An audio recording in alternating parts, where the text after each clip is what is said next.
महाराज जी, किसी न किसी कारण से असफल हो रहा हूँ, अतः मेरा मुख्य उद्देश्य परमार्थ की प्राप्ति है। लेकिन छोटे छोटे उद्देश्यों में जो असफलता मिलती है, भक्ति और असफलता के बीच सामंजस्य कैसे स्थापित करूं? मतलब आपका कथन है कि यदि मैं भक्ति कर रहा हूं तो मुझे सफलता सांसारिक मिलनी चाहिए, ऐसा? ऐसा नहीं है। मेन उद्देश्य तो सफलता मतलब आत्म सिद्धि है, परमार्थ की प्राप्ति है। लेकिन गृहस्थ जीवन में होते हुए रोटी कपड़ा मकान, अगर उसकी प्राप्ति नहीं हो रही, छोटी छोटी सफलताएं नहीं मिली, तो उसके लिए क्या? आज तक भूखे रहे हो क्या? नंगे रहे हो क्या? आप समझो, मेरे प्रभु जो है इतने करुणामय कि हम आप तो मनुष्य हैं, जो पशु पक्षी हैं, कीट पतंगे हैं, बहुत सी ऐसी योनियां हैं जिसको हम देख भी नहीं पा रहे, प्रभु उनको भी भूखा नहीं रखते। उनका नाम विश्वम्बर है। अब हमारी चाहतों की सफलता है। बात समझो, आपने जैसे सहज में कह दिया रोटी कपड़ा और मकान, तीनों से आप खाली नहीं हैं। ईमानदारी से बोलो, जिस दिन तुम नंगे घूमे हो और जिस दिन तुम्हें छत के नीचे न रहने को मिला हो और जिस दिन तुम भूखे रहे हो, वायु न मिली हो, जल न मिला हो सकता है अन्न न मिला हो, लेकिन प्राण पोषण के लिए दो आवश्यक है, वायु और जल, है ना?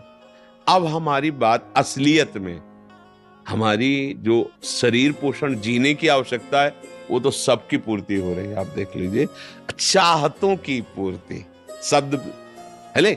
हम लोग क्या करते हैं कि असली ज्ञान को छुपा करके नकली बात बोल देते हैं, जिसमें सब हाँ में हाँ मिला दे। ये नकली बात है कि हमें रोटी कपड़ा और मकान तो चाहिए, पक्का प्यारे वो पशु पक्षियों को भी देता है। घोंसला बनाने की, आप देखो उनके घोंसले कैसे बने, आप बनाने में फेल हो जाएंगे। नहीं फेल हो जाएंगे? कैसे वृक्ष में कैसे हिलगा के घोंसला, उनको बुद्धि दी किस स्कूल में जाके सिखाया उन्होंने? हरि ने दी, हरि ने। तुम अपने वास की व्यवस्था कैसे करो, ऐसे बना दिया। भोजन की व्यवस्था उनको सिखा दिया। कोई भी सृष्टि में ऐसा नहीं है जिसका माता की तरह भरण पोषण भगवान ना करते हो। हाँ, अलग अलग जिनको जैसा भगवान ने। अब हमारी जो असफलता है उसमें हमारी चाहत है, मैं कपड़ा तो पहनूं पर ऐसा पहनूं, समझना, रोटी तो खाऊं पर ऐसी खाऊं, मकान तो हो पर ऐसा हो। समझ पा रहे हैं आप? अब इसके लिए हमारा कर्म कार्य करेगा।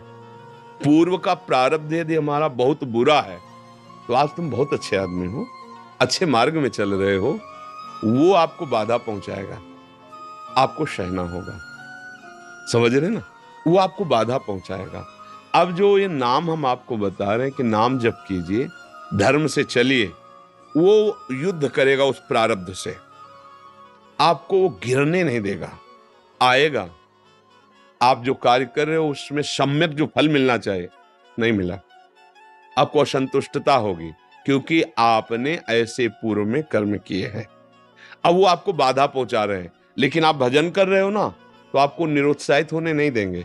चलो, एक कर्म निष्फल हुआ, दूसरा हम 100 बार उसका अनुष्ठान करेंगे, कितनी बार निष्फल होगा?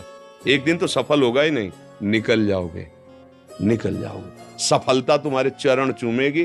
प्रारब्ध कोई देवता नहीं है, हमारा किया हुआ पूर्व कर्म है। हम नया कर्म इतना बलवान करें कि उसको रौंद दे। बात समझे?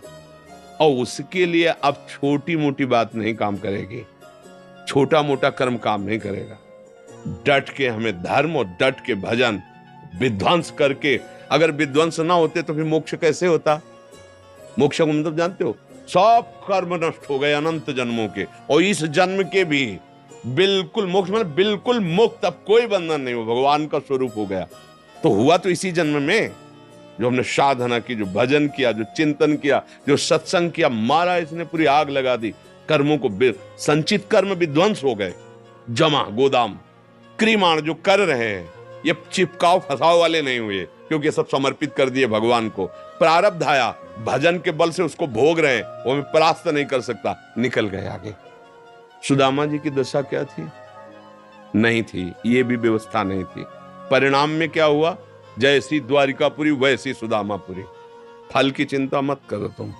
असफलताएं और सफलताएं ये हमारे मार्ग की पड़ाव हैं, कोई गर्मी वाला, कोई सुखद वाला। मार्ग का चलने वाला पथिक इन पड़ावों में फंस करके अपने मार्ग को नहीं भूल जाता है। असफलता तुम्हारे जीवन की सफलता का स्वरूप बनेगी। बस डट करके ऐसा भजन करो, सत्कार्य करो जिससे पूर्व प्रारब्ध नष्ट हो जाए। सच्चाई की, अध्यात्म की बात यह है। अब चोरी, हिंसा, अधर्म आचरण तो वो तो पूर्व प्रारब्ध है ही, नया कर्म भी बिगड़ गया, दोनों मिलकर फिर आपको जीना मुश्किल कर देंगे। और होता है, देखो ना, पिता को मार डाला कि जल्दी मरे, हम इस प्रॉपर्टी का दे। पिता को मार डाला और आप जेल गए, संपत्ति यूं ही पड़ी है, तीसरा उसका भोग कर, विवेक खत्म हो जाता है। विवेकवान बनो, जैसी भी परिस्थिति हो उसमें राजी होना सीखो, वो आपके ही कर्म का परिणाम है। और ऐसे नवीन कर्म करो कि विध्वंस कर दो उस प्रारब्ध कर्म को जो तुम्हें झुकाना चाहता है, मिटाना चाहता है। हमारी प्रार्थना को अगर आप समझोगे तो आगे बढ़ोगे। अपना ही कर्म को न काहू के सुख दुख कर दाता, निज कृत कर्म भोग सुन भ्राता। तो बोले संतों के पास क्यों जाया जाता है? यही समझने के लिए। अब हम क्या करें जिससे हमारा कर्म हमको परेशान न कर पाए?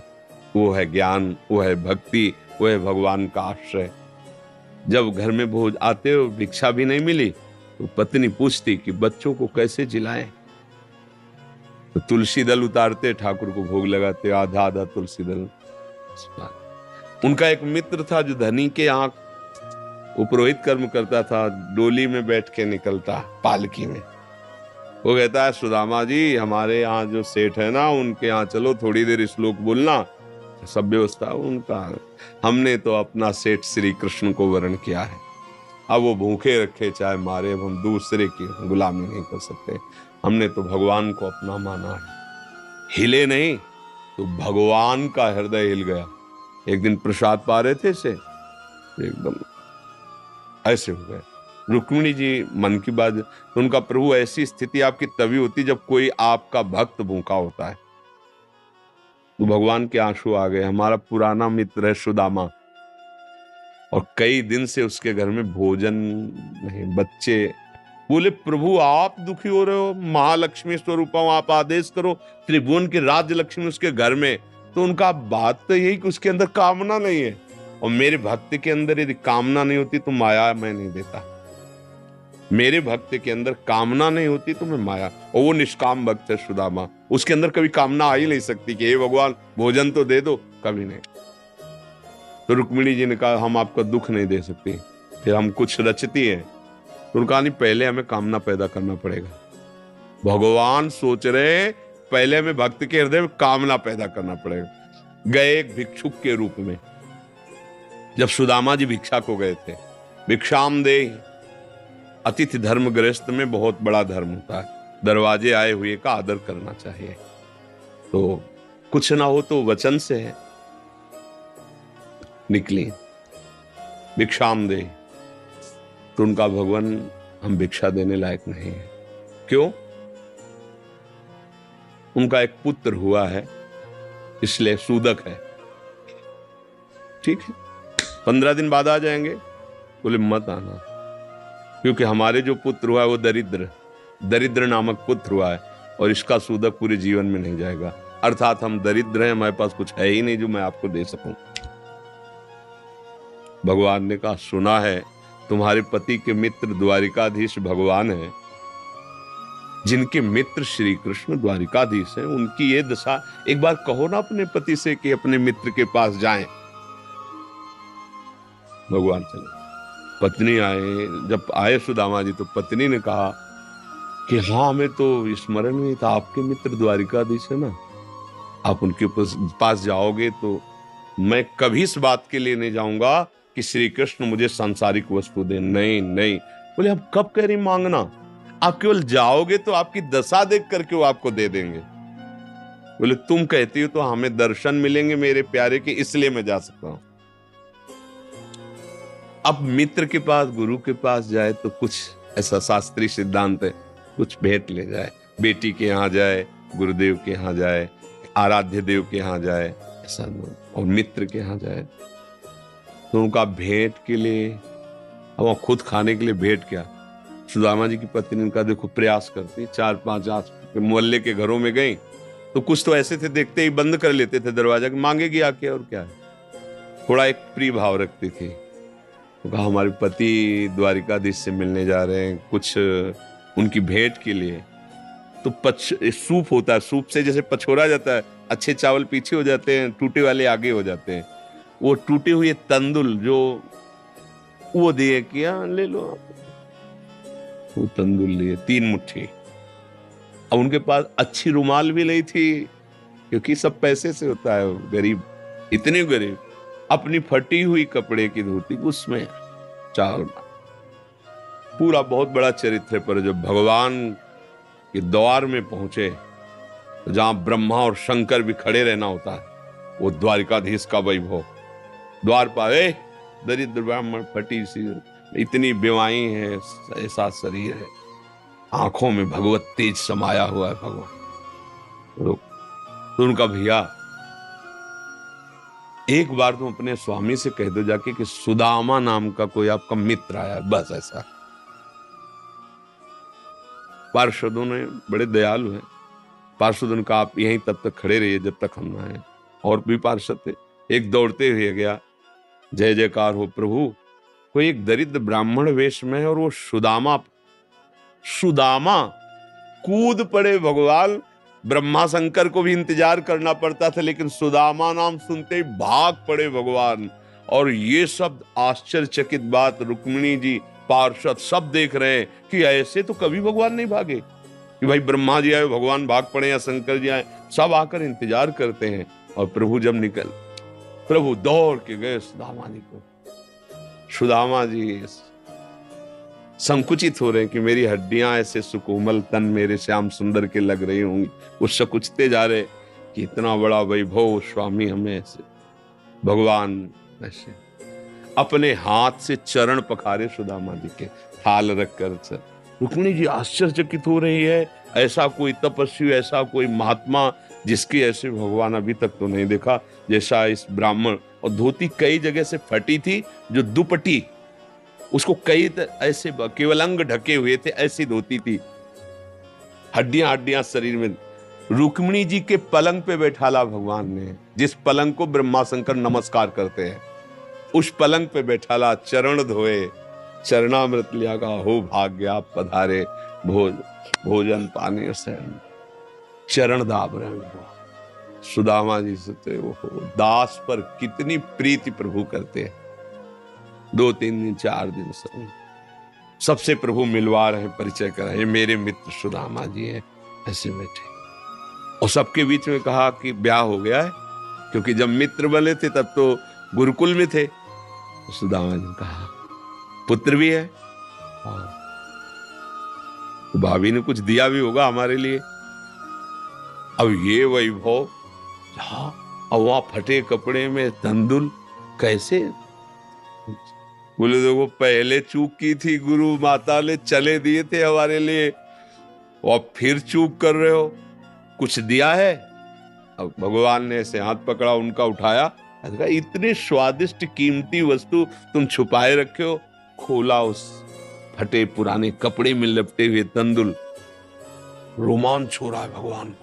रुक्मिणी जी देख रहे हैं कि ऐसी प्रसन्नता से तो 56 भोग भगवान नहीं पाते द्वारिकाधीश, जैसी इस गरीब ब्राह्मण के तंदुल पार है भगवान। दूसरी मुट्ठी ली, तीसरी में रुक्मिणी जी ने हाथ पर, प्रभु बस इतना काफी है इनके लिए। 2 मुट्ठी में 2 लोग का वैभव सुदामा को।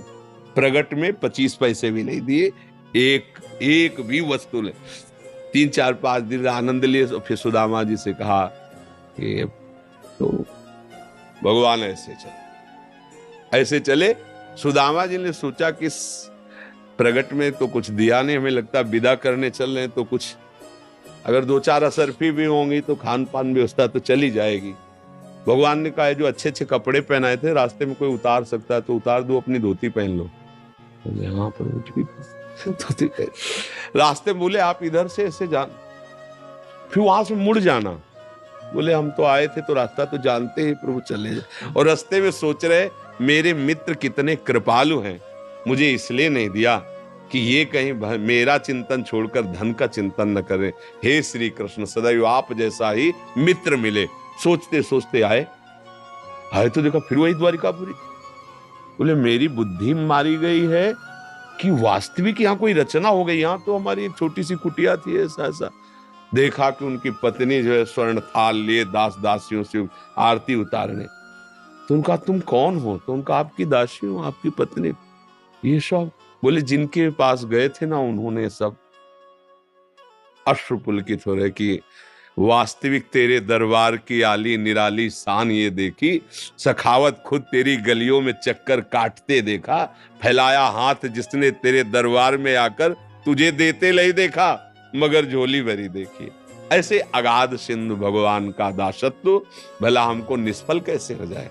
हम जो राधा राधा जप रहे, हरि हरि, ये कभी निष्फल हो सकता है? पर धैर्यवान रहो, धैर्यवान रहो। समय से जब आएगा तो आप निहाल हो जाओगे।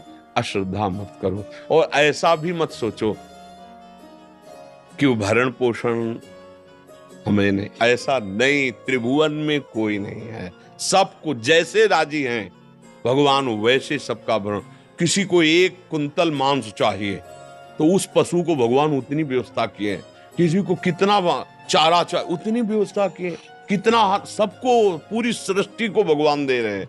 इसलिए ऐसा तो कभी अश्रद्धा करना मत और धर्म से चलते रहो, नाम जप करते रहो, पूर्व कर्मों से लड़ो, निराश होना मत सीखो।